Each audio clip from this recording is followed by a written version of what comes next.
for example, I'm one of the voices in the autism community in Europe more than here. And in autism, it's estimated that parents spend between $35,000 and $60,000 a year for the care of an autistic child out of their own money. And much of that money is spent on lab testing. Less than a third of that is spent on actual treatment. And so by teaching parents the ART testing, they can significantly reduce the amount of money they're spending, and they can monitor their child on a daily basis, getting much quicker to improvements and to good results with it. So I feel, for parents of children in trouble, it is an absolute must. It's a compassionate thing to learn this technique, and it is to save these children.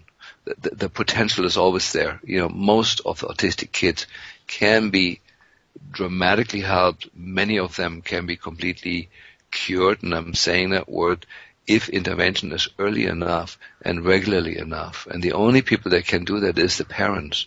And so I have trained hundreds of families in Europe, and the results of recovery of autistic children is just astounding. It's absolutely amazing what is possible with that.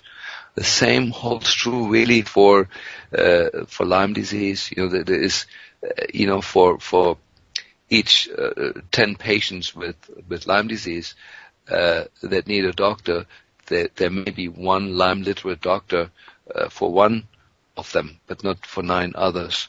And there is a complete lack of education in the medical field to attend to the new illnesses.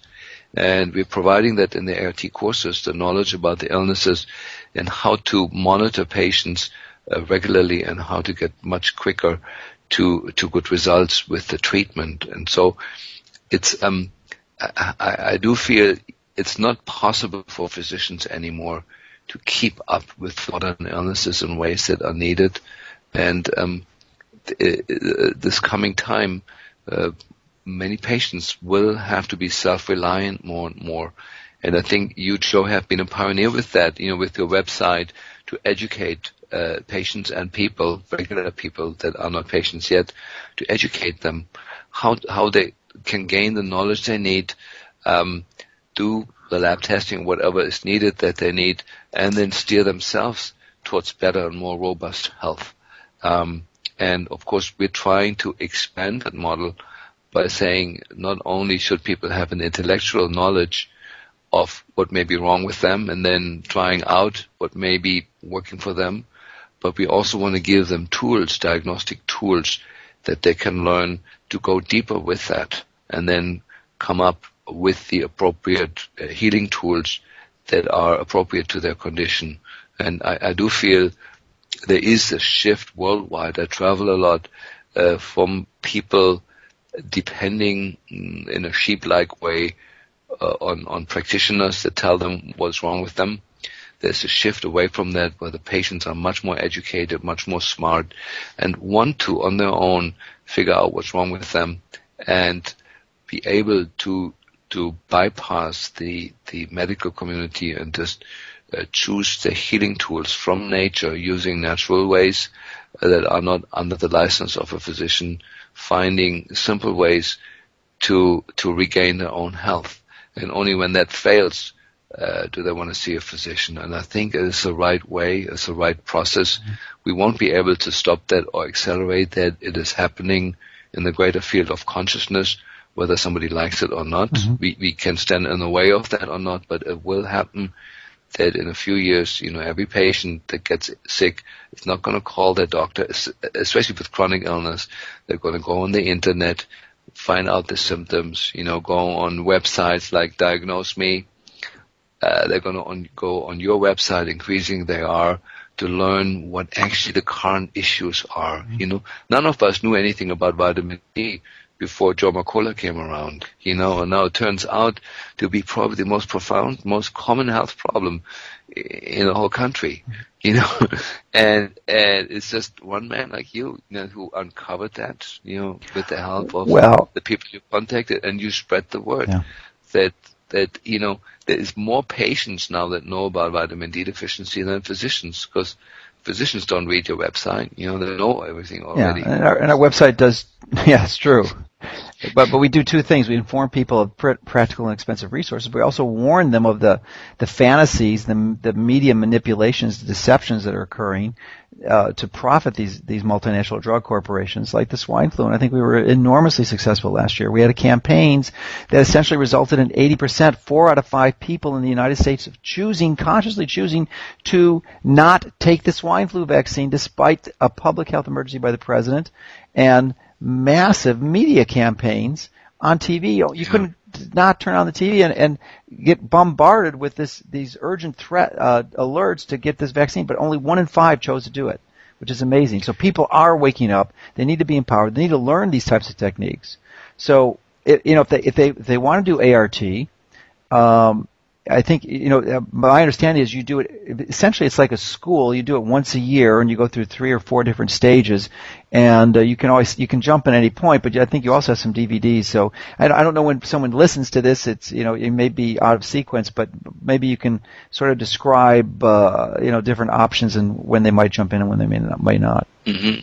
So autonomic response testing is a very concise, a very tight training program in this diagnostic process. It teaches the basics of a good medical exam, using your hands, the hands-on medical exam, like the reflexes and the palpation skills, and it takes you through that. And then it teaches you in the ART1 course the basic muscle testing skills, where you can already, after the course, diagnose very accurately food allergy, metal toxicity, or the presence of certain infectious agents in the body.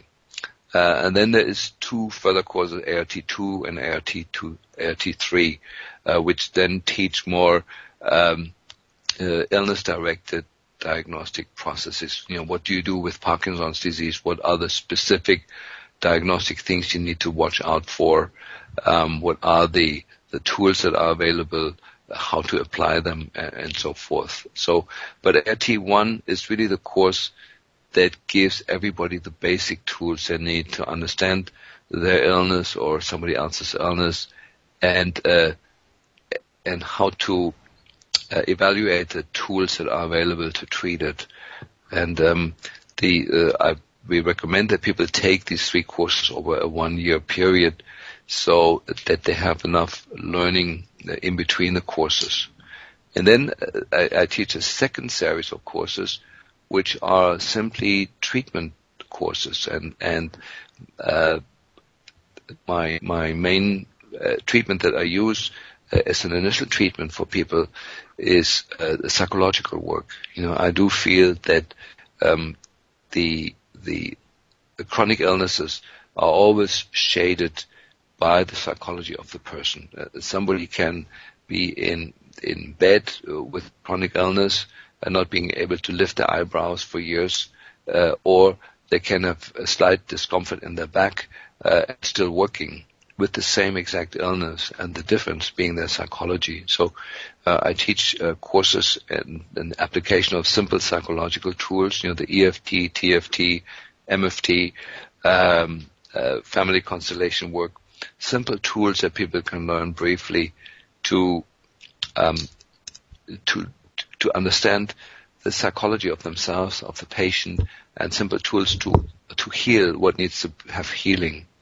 And then I have other classes, where I teach detoxification protocols and protocols for treating chronic infections.